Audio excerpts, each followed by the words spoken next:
This podcast is sponsored by Uncomfortable Ideas by Bo Bennett, PhD. Challenge your beliefs and embrace the uncomfortable. Discover the power of confronting ideas that push your boundaries.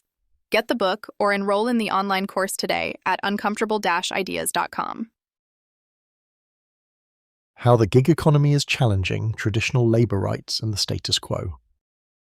Exploring how gig work undermines established labor protections, forcing us to confront uncomfortable truths about the future of work and worker rights. The impact of gig economy on traditional labor rights, a skeptical perspective. Okay, so let's chat about something I find pretty perplexing, the gig economy and how it's shaking up traditional labor rights. I mean, everyone talks about how gig work is flexible and cool, right? But beneath that shiny surface, there's a lot going on that makes me question whether this new work model really benefits everyday workers or simply undermines decades of established labor protections. Picture this. You used to have a job with a steady paycheck, benefits like health insurance, paid sick leave, overtime pay, and protections against unfair dismissal. Then along comes the gig economy, with companies like Uber, Lyft, DoorDash, and a million apps promising freedom, flexibility, and being your own boss. Sounds great, but are folks really better off? Here's the uncomfortable truth. These gig workers aren't really employees in the traditional sense. Most of them are classified as independent contractors. That classification, it's a legal loophole, and it means they don't get the classic labor rights their counterparts in traditional roles get. No minimum wage guarantees, no overtime pay, no unemployment or employment insurance, no workplace safety standards, and no collective bargaining rights. This is not just a small technicality, it's a fundamental restructuring of what work means. Now I get it. Some people love the flexibility. Being able to choose when and how much you work can be liberating. But here's the catch. This flexibility often comes with unpredictability and financial insecurity.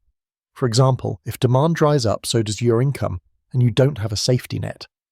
It's a gamble, really, where the risk shifts almost entirely onto the worker.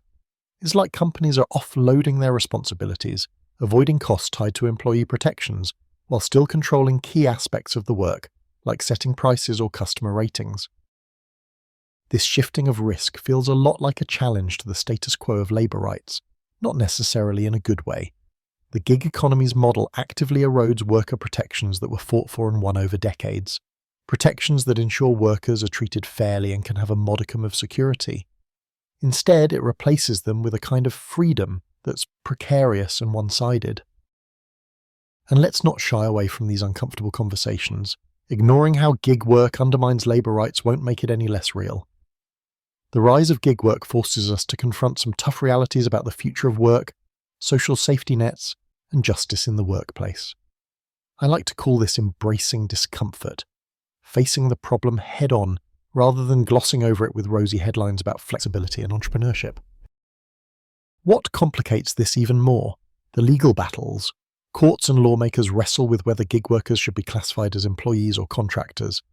This isn't just a technical debate, it's an ideological one about what kind of protections our workforce deserves. And until there's clarity, millions remain in a kind of limbo, with inconsistent rights depending on where they live. Looking at different perspectives here is crucial. Some argue that tightening gig worker protections might kill off the gig economy boon and stifle innovation.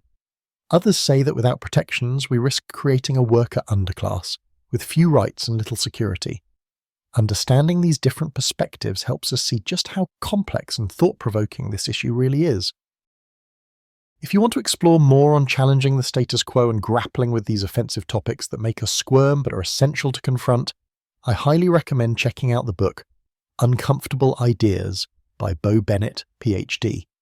It's a thought-provoking podcast companion that inspires you to think critically about societal issues, including labor and economic dynamics, and encourages embracing discomfort when tackling tough social truths. Explore the book now and see how these uncomfortable truths can help expand your understanding and spark meaningful conversations about the shifting world of work. At the end of the day, the gig economy isn't just about convenience or flexibility. It's reshaping labor rights in ways that deserve closer scrutiny. So next time you jump into your rideshare or order a meal from some random app, maybe take a moment to think about what kind of work system you're supporting and whether it really upholds the values of fairness and protection workers once fought hard to secure.